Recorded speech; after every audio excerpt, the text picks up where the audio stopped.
ജീവിത പ്രശ്നങ്ങൾ നേരിടുന്നവരും രോഗ ദുരിതം കൊണ്ട് ഉഴലുന്നവരും ക്ഷേത്രത്തിൽ പോകാൻ കഴിയാത്തവരും മറ്റ് മതസ്ഥരായിട്ടുള്ളവരും ഞങ്ങളുടെ കമൻറ്റ് ബോക്സിൽ പേരും നാളും രേഖപ്പെടുത്തുക.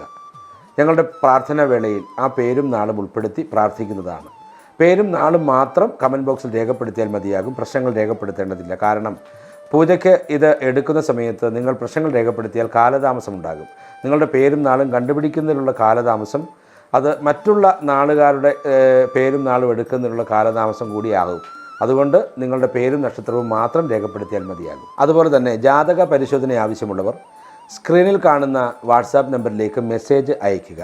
ഒരു കാരണവശാലും നേരിട്ട് വിളിക്കാതെ ഇരിക്കുക. കാരണം ഒരുപാട് തിരക്കുണ്ട്. അതുകൊണ്ട് തന്നെയാണ് നേരിട്ട് വിളിക്കാതെ ഇരിക്കുക എന്ന് പറയുന്നത്. അതുപോലെ തന്നെ പ്രശ്ന പരിഹാര വിധിയായി വിദ്യാഭ്യാസ വിജയത്തിനായിട്ടും ധന ആകർഷണത്തിനായിട്ടും ശത്രു സംഹാരങ്ങൾക്കായിട്ടും വിവാഹ ലബ്ധിക്കായിട്ടും തൊഴിൽ ലബ്ധിക്കായിട്ടും അതുപോലെ തന്നെ ഭയം മാറുന്നതിനായിട്ടും അതുപോലെ തന്നെ വീടിൻ്റെ തന്നെ ദോഷങ്ങൾ പരിഹരിക്കുന്നതിനായിട്ടും വാസ്തുപരമായ ബുദ്ധിമുട്ടുകൾ പരിഹരിക്കുന്നതിനായിട്ടുമൊക്കെ യന്ത്രങ്ങൾ നിർമ്മിക്കുന്നതാണ്. നാഗദോഷ പരിഹാരങ്ങൾക്കായിട്ടും യന്ത്രങ്ങൾ നിർമ്മിക്കുന്നതാണ്. തീർച്ചയായും ഈ യന്ത്രങ്ങൾ നേരത്തെ തന്നെ നമ്മൾ തയ്യാർ ചെയ്ത് കൊടുക്കുന്നതാണ്. ഉപാസനാമൂർത്തികൾക്ക് മുമ്പിൽ വേണ്ടുന്ന ദിവസത്തിൽ ഉപാസനയ്ക്കായി വെച്ച് പൂജാകർമ്മങ്ങൾ ചെയ്ത് പൂർണ്ണ പരിശുദ്ധിയോടുകൂടി ചെയ്തു കൊടുക്കുന്ന യന്ത്രങ്ങൾ ധരിച്ച് ധാരാളം ആൾക്കാർക്ക് പ്രയോജനമുള്ളതായിട്ട് കണ്ടുവരുന്നുണ്ട്. അവരുടെ ഫോൺ കോളുകൾ നമുക്ക് വളരെയേറെ സന്തോഷം നൽകുന്നതാണ്. നിങ്ങൾക്കും ഇത് ആവശ്യമെങ്കിൽ തീർച്ചയായിട്ടും സുദർശന ടിവിയുടെ ഓഫീസുമായി ബന്ധപ്പെടുക. അതിൻ്റെ ഓരോ യന്ത്രങ്ങളുടെയും സമയ കാലങ്ങൾ ഉൾപ്പെടെ അവിടെ നിന്ന് അറിയാൻ കഴിയും. അതിന് വേണ്ടുന്ന ധനം എത്രയാണെന്നും ഓഫീസ് വഴി അറിയാൻ കഴിയും.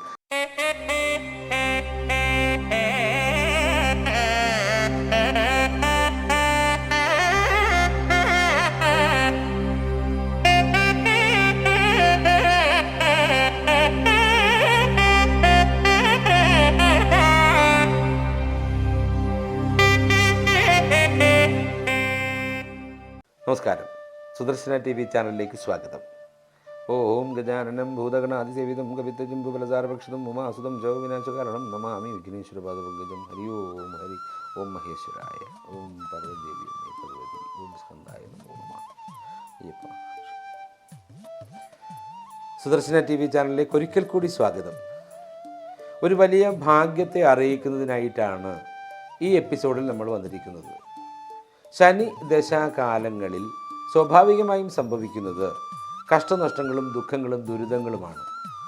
ശനി പരിഹാരങ്ങൾ ചെയ്തെങ്കിൽ മാത്രമേ സ്വാഭാവികമായിട്ടും ഒരു നല്ല കാലത്തേക്കോ അല്ലെങ്കിൽ ഒരു എഴുമ്പേറ്റത്തിലേക്കോ അല്ലെങ്കിൽ ഒരു പുതിയ ഉണർവിലേക്കോ വരികയുള്ളൂ. നേരെമറിച്ച് ശനിദശാകാലത്തിൽ നിലനിൽക്കുന്ന 16 നക്ഷത്രങ്ങൾക്ക് സുവർണ യോഗം വന്നു ചേരുകയാണ്. ശനിദശാകാലത്തിനിടയിൽ വരുന്ന യോഗമാണ് ഈ സുവർണ യോഗം എന്ന് പറയുന്നത്. അത് ശനി ദശാ കാലഘട്ടങ്ങളിൽ ശനിയുടെ പരിഹാര മാർഗങ്ങൾ ചെയ്തു പോകുന്ന ആളുകൾക്കാണ് ഈ പറയുന്ന സുവർണ യോഗം അനുഭവിക്കാനുള്ള ഭാഗ്യം. എന്ന് പറഞ്ഞാൽ ശനി ദശാകാലങ്ങളിൽ ശനിയെ പ്രീതിപ്പെടുത്തി മുന്നോട്ട് പോകുന്നവർക്ക് ബുധൻ്റെയും വ്യാഴത്തിൻ്റെയും ആദിത്യൻ്റെയും ഒക്കെ വരവോടുകൂടി സംഭവിക്കുന്ന ഈ സുവർണ യോഗം അത് വന്നു ചേരും. അപ്പോൾ ശനിയുടേതായിരിക്കുന്ന ആധിക്യം കുറയ്ക്കുന്നതിനായിട്ട് അല്ലെങ്കിൽ ശനിയെ ബലവാനാക്കി കൂടെ നിർത്തുന്നതിനായിട്ട് അയ്യപ്പസ്വാമി ക്ഷേത്രത്തിൽ നീരാജന വഴിപാടും അതുപോലെ തന്നെ എള്ള് പായസ വഴിപാടും അതുപോലെ ശനി യന്ത്രങ്ങൾ ധരിക്കുക അല്ലെങ്കിൽ ശനി മന്ത്രം ഉരുവിടുക തുടങ്ങിയവ. അതായത് ക്ഷേത്രത്തിലെത്തി വേണമെങ്കിൽ ശനി മന്ത്രം ഉരുവിടാം, അല്ലെങ്കിൽ വീട്ടിലിരുന്നു കൊണ്ട് നമുക്ക് സൗകര്യമുള്ള സമയത്ത് ഈ മന്ത്രം ഇങ്ങനെ പറയാം. പ്രത്യേകിച്ച് നിഷ്കർഷയൊന്നുമില്ലല്ലോ ശനിമന്ത്രം പറയുന്നതിന്. എപ്പോൾ വേണമെങ്കിലും ഉരുവിട്ടാൽ ശനിദേവൻ്റെ അനുഗ്രഹം വന്നു ചേർന്നു. നീരാജന വഴിപാടും അതുപോലെ തന്നെ എള്ളുപായസവും ഒക്കെ നടത്തണം. അതുപോലെ തന്നെ മഹേശ്വര ക്ഷേത്രത്തിൽ മൃത്യുഞ്ജയ ഹോമം ചെയ്യണം. അതുപോലെ തന്നെ ഹനുമാൻ സ്വാമി ക്ഷേത്രത്തിൽ വെറ്റില മാല സമർപ്പണം നടത്തണം. അതുപോലെ തന്നെ ഭദ്രകാളി ക്ഷേത്രത്തിൽ കുങ്കുമാർച്ചന നടത്താം.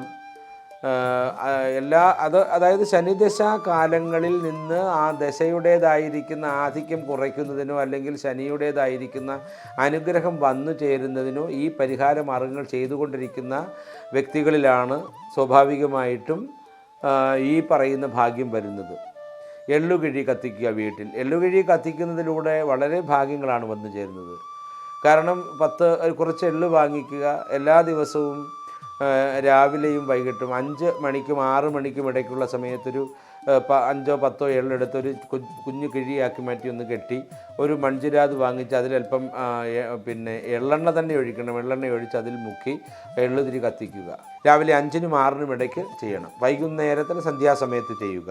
ശനി മന്ത്രം പറയുക. അതിലൂടെ ഉണ്ടാകുന്ന ഒരു ഗുണം എന്താണെന്ന് ചോദിച്ചാൽ, ശനി അപഗ്രഥിച്ചു നിൽക്കുന്ന അല്ലെങ്കിൽ ശനി ബാധിച്ചു നിൽക്കുന്ന ഗൃഹങ്ങൾക്ക് ഒരു തെളിച്ചമുണ്ടാവുകയാണ്. ശനി ബാധിച്ചിരിക്കുന്ന നക്ഷത്രജാതനും അതുപോലെ തന്നെ അവൻ താമസിക്കുന്ന അല്ലെങ്കിൽ അദ്ദേഹം താമസിക്കുന്ന വീടിനും ഉണർവുണ്ടാവുകയാണ്.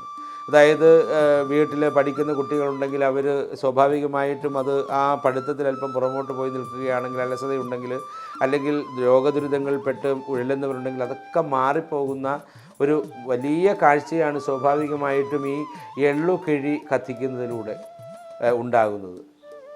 അതുപോലെ തന്നെ പ്രായത്തിൽ മൂത്തവർക്ക് കറുത്ത വസ്ത്രങ്ങൾ ദാനം ചെയ്യുക തുടങ്ങി ശനിദശ കാലഘട്ടങ്ങളിൽ അനുവർത്തിക്കേണ്ടുന്ന അല്ലെങ്കിൽ ശനിയെ ശക്തമാക്കുന്നതിന് വേണ്ടി ഉപയോഗിക്കുന്ന പരിഹാര മാർഗങ്ങൾ ചെയ്യുകയാണെങ്കിൽ തീർച്ചയായിട്ടും ഈ പറഞ്ഞ സുവർണ യോഗം അത്തരത്തിലുള്ള ആളുകൾക്ക് വന്നു ചേരുക തന്നെ ചെയ്യും. ശനികാലം കഷ്ടതയുടെയും ദുരിതങ്ങളുടെയും കാലമാണ്. ശനിപ്രീതി വരുത്തിയാൽ ഏറ്റവും പ്രയോജനകരമാകുന്ന ഒരു സമയവും കൂടിയിട്ടാണ്. എന്നാൽ ഗ്രഹങ്ങളുടെ സഞ്ചാരഗതി അനുസരിച്ച് ശനിദശാകാലങ്ങളിൽ ബുധൻ്റെയും ആദിത്യൻ്റെയും വ്യാഴ ഗ്രഹങ്ങളുടെയും ഒക്കെ സഞ്ചാരത്തിലൂടെ ഉണ്ടാകുന്ന പ്രത്യേകമായൊരു ഭാഗ്യവ്യവസ്ഥിതിയാണ് ശനിദശാകാലത്തിലും ഈ പറയുന്ന സുവർണയോഗം എന്ന് പറയുന്നത്. അതായത് ശനിയിൽ വലിയ കഷ്ടതകളോടും ബുദ്ധിമുട്ടുകളോടും മുന്നോട്ട് പോകേണ്ടിരുന്ന നമുക്ക് ശനിയുടേതായിരിക്കുന്ന പരിഹാര മാർഗങ്ങൾ ചെയ്തുകൊണ്ടിരിക്കുന്നതായ നമുക്ക് ബുധ ഗ്രഹത്തിൻ്റെയും ആദിത്യ ഗ്രഹത്തിൻ്റെയും വ്യാഴഗ്രഹത്തിൻ്റെയും സഞ്ചാരം നടന്നുകൊണ്ടിരിക്കുന്ന കാലമായതുകൊണ്ട് ഈ കാലത്തിൽ സംഭവിക്കേണ്ടുന്ന ഏറ്റവും നല്ല അനുഗ്രഹ മുഹൂർത്തങ്ങളായ സുവർണ യോഗം വന്നു ചേരുകയാണ്. ആ സുവർണ യോഗത്തിലൂടെ വളരെ വളരെ സൗഭാഗ്യങ്ങൾ ഈ ശനി അനുഭവിക്കുന്നവരിലേക്ക് വന്നു നിറയും.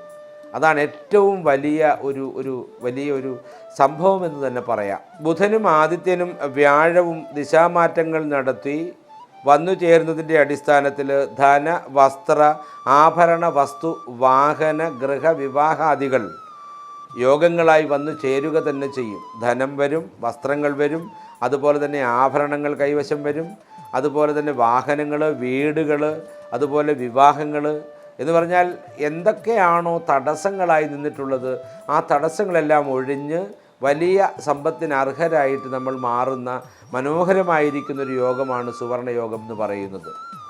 അത് ശനികാലത്തിനിടയ്ക്കാണ് സംഭവിക്കുന്നത്. ഈ സുവർണ യോഗം മഴയും വെയിലും വരുന്നത് പോലെയാണ്. മഴ വരുന്നത് എപ്പോഴെന്നോ വെയിൽ വരുന്നത് എപ്പോഴെന്നോ നമുക്കങ്ങോട്ട് പൂർണ്ണമായി പറയാൻ കഴിയില്ല. അതെല്ലാം ദൈവികമായ ശക്തികളുടെ നിയന്ത്രണത്തിൻ്റെ അടിസ്ഥാനത്തിലാണ് സംഭവിക്കുന്നത്. എന്ന് പറഞ്ഞതുപോലെയാണ് ദോഷ സമയത്ത് നല്ല കാലം വരിക എന്ന് പറയുന്നത്. അത്തരത്തിൽ വരുന്ന 16 നാളുകാരെക്കുറിച്ചാണ് നമ്മൾ പറയാൻ പോകുന്നത്. അതായത് സുവർണ യോഗമുണ്ടാകുന്ന 16 നക്ഷത്രക്കാരിൽ 2 നക്ഷത്രക്കാരെന്ന് പറയുന്നത് 7ര ശനി നിലനിൽക്കുന്ന ഭരണി നാളും ജന്മശനി നിലനിൽക്കുന്ന രേവതി നക്ഷത്രവുമാണ്. ഭരണിയും രേവതിയും ശനി കാലഘട്ടത്തിലൂടെയാണ് കടന്നു പോകുന്നത്. ഇവർക്ക് ധനഭാഗ്യം, ആഭരണാദി ഭാഗ്യങ്ങൾ, വസ്തുവകകൾ സ്വന്തമാക്കാനുള്ള ഭാഗ്യങ്ങൾ വന്നു ചേരുന്നു. ധനം ഏതു വിധേനയും വരാം. വലിയ ഭാഗ്യക്കുറികളിലൂടെ, അല്ലെന്നുണ്ടെങ്കിൽ ചെറിയ ബിസിനസ്സുകളിലൂടെ വലിയ ലാഭം, അതുപോലെ വിദേശങ്ങളിൽ നിന്ന് പണമെത്തുക, അതുപോലെ തന്നെ ഗവൺമെൻറ്റിൻ്റേതായിരിക്കുന്ന ധനമെത്തുക.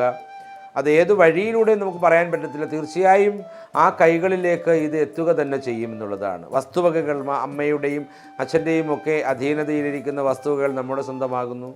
അതുപോലെ നമുക്ക് പറഞ്ഞറിയിക്കാൻ കഴിയാത്ത തരത്തിൽ പെട്ടെന്ന് വസ്തുക്കൾ വാങ്ങാൻ കഴിയുക. അതായത് എല്ലാം വളരെ വേഗത്തിലായിരിക്കും നടക്കുന്നത്. അപ്പോൾ ധനം, ആഭരണാദികൾ, വസ്തുക്കൾ എന്നിവ സ്വന്തമാക്കാൻ കഴിയുന്ന അവസ്ഥയിലേക്കാണ് ഭരണിയും രേവതി നക്ഷത്രവും പോകുന്നത്. 7ര ശനി നിലനിൽക്കുകയാണ് ഭരണിക്ക്, അതുപോലെ തന്നെ ജന്മശനി നിലനിൽക്കുകയാണ് രേവതിക്ക്. ഈ 2 ശനി നിലനിൽക്കുമ്പോഴും ഈ നക്ഷത്രക്കാർക്ക് വരുന്ന ഭാഗ്യാനുഭവത്തെയാണ് നമ്മൾ പറഞ്ഞത്. അടുത്തതായിട്ട് അത്തം നാളാണ്. കണ്ടക ശനി നിലനിൽക്കുന്ന അത്തം നാൾ. അതുപോലെ 7ര ശനി നിലനിൽക്കുന്ന കാർത്തിക നാൾ. ഈ 2 നക്ഷത്രത്തിനായിട്ട് വരുന്ന ഭാഗ്യം എന്ന് പറഞ്ഞാൽ ധനമായിട്ടും വസ്തുവകകളായിട്ടും ആഭരണങ്ങളായിട്ടും വാഹനമായിട്ടുമൊക്കെ ഭാഗ്യങ്ങൾ എത്തിച്ചേരാം. ഇപ്പോൾ കണ്ടക ശനി കാലത്തിലൂടെയും 7ാണ്ട ശനി കാലത്തിലൂടെയും സഞ്ചരിക്കുന്ന ഈ നക്ഷത്രങ്ങൾക്ക് ഭാഗ്യം ധനമായി വരാം. ഏതു വിധേനയും എത്താം. ചെറിയ ബിസിനസ്സുകൾ അത് വലിയ ലാഭത്തിലെത്തും. അതുപോലെ തന്നെ ചെറിയ ചെറിയ കച്ചവടങ്ങൾ വലിയ ലാഭത്തിന് വരും. ഇടനില നിൽക്കുന്നതിൻ്റെ അടിസ്ഥാനത്തിൽ വലിയ തുകകൾ കൈകളിലേക്ക് വരാം. അതുപോലെ തന്നെ വസ്തുക്കൾ, അതായത് നമുക്ക് സ്വന്തമായി വസ്തുക്കൾ വന്നു ചേരുക. അതുപോലെ തന്നെ ഗൃഹം, വാഹനം, വീട് വയ്ക്കാനുള്ള വഴി തുറന്നു കിട്ടുക, വാഹനം വാങ്ങാനുള്ള ഒരു മാർഗമുണ്ടാവുക. പിന്നെ ഈ പറയുന്ന കലാകായിക സാംസ്കാരിക മേഖലകളിൽ പങ്കെടുത്ത് മുന്നോട്ട് പോകുന്നവർക്ക് കീർത്തി, പ്രശസ്തി ഉണ്ടാകുന്ന ഒരു സമയം കൂടിയിട്ടാണ്. ശനികാലമാണെന്ന് ഓർക്കണം. എല്ലാ ദുരിതങ്ങളും നിറയുന്ന ഈ ശനികാലത്തിൽ തീർച്ചയായിട്ടും അത്തം കാർത്തിക നക്ഷത്ര ജാതരായിരിക്കുന്നവർ ഈ ശനി ദശ പരിഹാര മാർഗങ്ങൾ ചെയ്തുകൊണ്ടിരിക്കുകയാണെങ്കിൽ തീർച്ചയായും അവർക്ക് അനുഭവവേദ്യമാകുന്ന ഭാഗ്യത്തെക്കുറിച്ചാണ് പറഞ്ഞത്. അടുത്തത് തിരുവാതിര രേവതി നാളുകാരാണ്. തിരുവാതിര നക്ഷത്രത്തിന് കണ്ടകശനിയും രേവതി നാളിന് ജന്മശനിയുമാണ് ഇപ്പോൾ നടന്നുകൊണ്ടിരിക്കുന്നത്. ധനം, ഗൃഹം, അതുപോലെ തന്നെ പ്രശസ്തമായ അവസ്ഥ, ആഭരണാദികൾ എന്നിവ വന്നു ചേരാനുള്ള ഭാഗ്യമാണ് ഈ നാളുകാർക്ക് ഉള്ളത്. ധനം വന്നു ചേരാം, ഏത് വിധേനയും വരാം. അതായത് ശനിയുടെ ഇടയിലും ധനം വന്നു ചേരാം, വസ്തുവകകൾ സ്വന്തമാക്കാം, അതുപോലെ തന്നെ വീട് വയ്ക്കാനുള്ള തുടക്കം കുറിക്കാം. അതുപോലെ വാഹനയോഗം കാണുന്നുണ്ട്. പിന്നെ വിദേശത്തേക്ക് പോകാനുള്ള ഭാഗ്യം ഉൾപ്പെടെ ഈ നക്ഷത്ര ജാതർക്ക് നിലനിൽക്കുന്നുണ്ട്. ശനിക്കിടയിൽ വരുന്ന സുവർണ യോഗമാണ് അതിന് കാരണമായി നിലനിൽക്കുന്നത്. അടുത്തത് മൂലം ഉത്രം നാളുകളാണ്. മൂലം നാളിന് കണ്ടകശനിയും ഉത്രം നാളിന് അഷ്ടമശനിയുമാണ്. ഇപ്പം കണ്ടകശനിയും അഷ്ടമശനിയിലും നിൽക്കുന്ന ഈ നക്ഷത്രങ്ങൾ ധനം, സ്ഥിര വരുമാന മാർഗം, അതുപോലെ തന്നെ ആഭരണാദികൾ സ്വന്തമാക്കുക, അതുപോലെ തന്നെ വസ്തുവകകൾ സ്വന്തമാക്കുക തുടങ്ങിയ ഭാഗ്യത്തിലൂടെ സഞ്ചരിക്കാം. ധനം ഇതുവഴിയും വന്നു ചേരാം. വലിയ ഭാഗ്യക്കുറികൾ, അത് വലിയ തുക സമ്മാനമായി അടിക്കാം. അതുപോലെ തന്നെ വിദേശത്ത് നിന്നും ധനമെത്താം. വിദേശത്ത് പോകാൻ ആഗ്രഹിക്കുന്നവർക്ക് നടക്കും. സ്ഥിര വരുമാന മാർഗം എന്ന് പറഞ്ഞാൽ സർക്കാർ ജോലിയൊക്കെ കിട്ടി സ്ഥിരമായ വരുമാന മാർഗത്തിലേക്ക് കടക്കാം. അതുപോലെ തന്നെ പ്രൈവറ്റ് സെക്ടറുകൾ ജോലി ലഭിക്കാനുള്ള ഭാഗ്യം, അതുപോലെ തന്നെ വിദേശത്തേക്ക് ജോലിക്ക് പോകാനുള്ള ഭാഗ്യമൊക്കെ ഈ നാളുകാരെ സംബന്ധിച്ചിടത്തോളം ഉണ്ട്. അതുപോലെ തന്നെ വീട്, വാഹനം എന്നിവ സ്വന്തമാക്കാനുള്ള ഭാഗ്യവും ഈ നാളുകൾക്ക് നിലനിൽക്കുന്നുണ്ട്. അതായത് സുവർണ യോഗത്തിലൂടെ ഉണ്ടായ ഭാഗ്യമാണിത്. തീർച്ചയായും ഈ ഒരു വർഷക്കാലത്തിന് ഉള്ളിൽ ഇവയൊക്കെ തന്നെ ഇവർക്ക് വന്നു ചേരുക തന്നെ ചെയ്യും. അതിന് യാതൊരു മാറ്റവുമില്ല. അതായത് സുവർണ യോഗം എന്ന് പറയുന്നത് അതാണ്. നമ്മൾ വിചാരിക്കുന്നതിനപ്പുറത്തേക്ക് നമ്മളെ കൊണ്ടുപോവുകയാണ് സുവർണ യോഗം ചെയ്യുന്നത്. ശനി ദശാകാലമാണ് എങ്കിലും ശനിദശ പരിഹാര മാർഗങ്ങൾ ചെയ്യുന്നതിൻ്റെ അടിസ്ഥാനത്തിൽ, ശനി ശക്തനായി നിൽക്കുന്ന അതിൻ്റെ അടിസ്ഥാനത്തിൽ, ശനി നമുക്ക് ശക്തനായി നിർത്തിയതിൻ്റെ അടിസ്ഥാനത്തിൽ നമുക്ക് അനുഗ്രഹങ്ങൾ തരുന്നതിൻ്റേതായ ഒരു വഴിയാണ് ഈ കാണുന്നത്. അതാണ് ഞാൻ പറയുന്നത്, ഏതൊരു ദശാകാലമാണെങ്കിലും ആ കാലങ്ങൾക്ക് ആ ദശാനാഥനെ ശക്തനാക്കിയാൽ തീർച്ചയായും നമുക്ക് അനുഭവിക്കാനുള്ള വലിയ വലിയ ഭാഗ്യങ്ങൾ വന്നു ചേരുക തന്നെ ചെയ്യും. അതാണ് ഈ ശനി ദശാകാലഘട്ടങ്ങളിൽ പോലും ഈ സുവർണയോഗം നിലനിൽക്കുന്നത്. ശനി ദശാകാലങ്ങളിൽ ഈ സുവർണയോഗം നിലനിൽക്കുന്നതിനായിട്ട് നമ്മൾ ഈ ശനി മാറുന്നതിനായിട്ടുള്ള അല്ലെങ്കിൽ അതിന് വേണ്ടുന്നതിനായിട്ടുള്ള പരിഹാര മാർഗങ്ങൾ ചെയ്താൽ മാത്രം മതിയാകും. ഈ സുവർണയോഗം തെളിഞ്ഞ് വലിയ ഭാഗ്യസ്ഥനായി നമ്മൾ മാറും. തീർച്ചയാണ്. പൂരാടം ഉത്രട്ടാതിയാണ് അടുത്തത്. പൂരാടത്തിന് കണ്ടകശനിയും ഉത്രട്ടാതിക്ക് ജന്മശനിയുമാണ്. കണ്ടകശനിയും ജന്മശനിയും നിലനിൽക്കുന്ന ഈ നക്ഷത്രങ്ങൾക്ക് ധനഭാഗ്യം നിലനിൽക്കുന്നു. അതുപോലെ തന്നെ ആഭരണ ഭാഗ്യം നിലനിൽക്കുന്നു. വിദേശ യാത്രയ്ക്കുള്ള ഭാഗ്യം വന്നു ചേരുന്നുണ്ട്. വലിയ വലിയ പ്രദേശങ്ങളിലേക്ക് യാത്ര ചെയ്യാനുള്ള ഭാഗ്യം, ക്ഷേത്രങ്ങളിലേക്ക് യാത്ര ചെയ്യാനുള്ള ഭാഗ്യം, അതുപോലെ തന്നെ വസ്തുവകകൾ കൈവശം വരാനുള്ള ഭാഗ്യം. അപ്രതീക്ഷിതമായിട്ടായിരിക്കും ധനം നന്നായി വന്നു ചേരുന്നത് ഈ 2 നക്ഷത്രക്കാർക്കും. അതുപോലെ തന്നെ വിദേശത്തേക്ക് പോകാനുള്ള ഒരു ഭാഗ്യമാകുന്ന കുറി ലഭിക്കുന്നതും ഈ പറയുന്ന അപ്രതീക്ഷിതമായിരിക്കും. എല്ലാം വന്നു ചേരുന്ന അപ്രതീക്ഷിതമാണ്. പെട്ടെന്ന് ചിന്തിക്കാതെ നിൽക്കുന്നൊരവസ്ഥയിലായിരിക്കും പെട്ടെന്ന് ഒരു യോഗം ഇങ്ങ് വന്നു ചേരുകയാണ്. പെട്ടെന്നൊരു ഭാഗ്യം കൈകളിലേക്ക് എത്തിച്ചേരുകയാണ്. ചിന്തിച്ചിരിക്കാതെയാണ് തന്നെ. ചിന്തിച്ചിരിക്കാതെ തന്നെ വരുന്ന ഭാഗ്യമാണിത്. അതാണ് ഭാഗ്യക്കുറിയൊക്കെ ചിന്തിച്ചിരിക്കാതെ വരുന്നത്. നമ്മളൊരെണ്ണം എടുത്ത് വെറുതെ കയ്യിൽ വെച്ചേക്കുമ്പോഴായിരിക്കും അത് വൈകുന്നേരം സമയമാകുമ്പോഴത്തേക്കും ഒന്നാം സമ്മാനം അടിച്ചു എന്നറിയുന്നത്. അങ്ങനെയുള്ള ഭാഗ്യങ്ങൾ വന്നു ചേരാൻ അനുഗ്രഹമുള്ള നാളുകളാണ് ഇവ രണ്ടും. തീർച്ചയായും ഈ നാളുകൾക്ക് നന്മയുണ്ടാകും, ഒരു സംശയവും വേണ്ടാത്ത കാര്യമാണ്. അതുപോലെ അശ്വതി പൂരുരുട്ടാതി. അശ്വതി നാളുകാർക്ക് 7.5 ശനി നിലനിൽക്കുകയാണ്. പൂരുരുട്ടാതി നാളുകാർക്ക് ജന്മശനിയും നിലനിൽക്കുന്നു. ധനം, അംഗീകാരം, അതുപോലെ തന്നെ ആഭരണം, ഗൃഹം, വാഹനം തുടങ്ങിയവ സ്വന്തമാക്കാനുള്ള ഭാഗ്യമാണ് ഈ നാളുകൾക്കുള്ളത്. അതായത് വാടകയ്ക്കൊക്കെ താമസിച്ചുകൊണ്ടിരിക്കുന്ന ആളുകൾക്ക് സ്വന്തമായി വീടുണ്ടാകാനുള്ളൊരു ഭാഗ്യം വരുന്നു.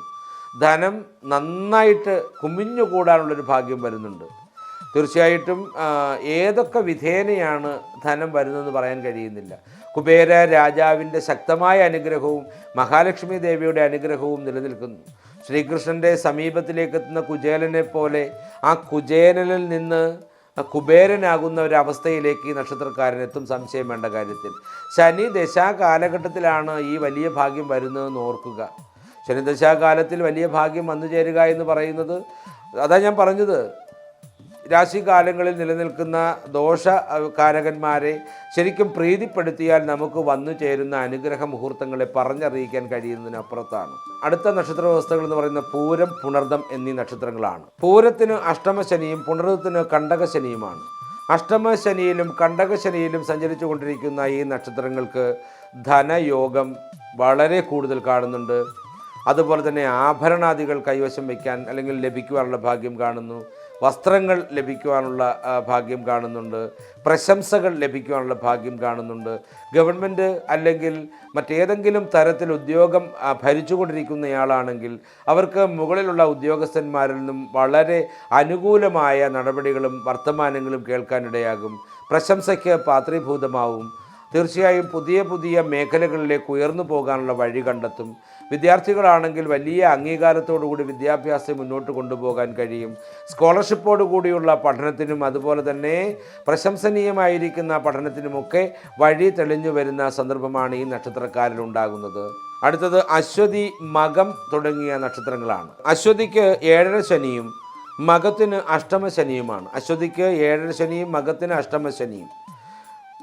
7.5 ശനിയും അഷ്ടമശനിയും നിലനിൽക്കുന്ന ഈ നക്ഷത്രജാതർക്ക് ധനം, അതുപോലെ തന്നെ ആഭരണം, വസ്ത്രം, അതുപോലെ വീട് എന്നു വേണ്ട പുതിയ മേഖലകളിലേക്ക് സഞ്ചരിക്കാനുള്ള ഭാഗ്യം, വിദേശ യോഗം, അതുപോലെ തന്നെ സ്കോളർഷിപ്പോടു കൂടിയുള്ള പഠനം വിദ്യാർത്ഥികൾക്ക്, ക്യാമ്പസ് ഇൻ്റർവ്യൂ വഴിയുള്ള വിജയത്തോടു കൂടി വിദേശ രാജ്യങ്ങളിലേക്ക് പോകാനുള്ള അവസരം, അതുപോലെ തന്നെ ഭാര്യ പുത്ര വ്യവസ്ഥിതികൾക്ക് ഉയർന്നുയർന്നു പോകാനുള്ള എല്ലാ സംവിധാനങ്ങളും ഈശ്വരൻ്റെ അനുഗ്രഹത്തോടു കൂടി ഉണ്ടാവുക എന്ന് വെച്ചാൽ ഈ നക്ഷത്രക്കാരുടെ കളത്ര വ്യവസ്ഥകൾക്ക് ഗവൺമെൻറ് ജോലി ലഭിക്കുക, അവരുടെ മക്കളായിരിക്കുന്നവർക്ക് ഉയർന്നുയർന്നു പോകാൻ കഴിയുന്ന തരത്തിൽ വിദ്യാഭ്യാസ മേഖലകൾ അവർക്ക് സ്വന്തമാകുന്ന ഒരു നിലവാരത്തിലേക്ക് വരിക, സ്കോളർഷിപ്പോടു കൂടിയുള്ള പഠനം തുടങ്ങിയവയൊക്കെ വന്നു ചേരും.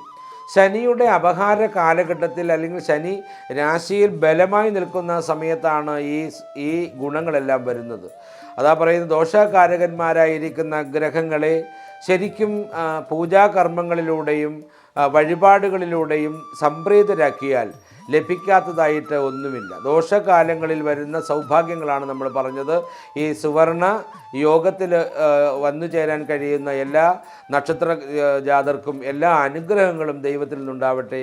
ദൈവ ഭാഗത്തു നിന്നും ഇവരെയൊക്കെ ഉയർത്തിക്കൊണ്ടു പോകാനുള്ള എല്ലാ അനുഗ്രഹങ്ങളും ഉണ്ടാകണമേ എന്ന പ്രാർത്ഥനയോടുകൂടി നിർത്തുന്നു. നന്ദി, നമസ്കാരം.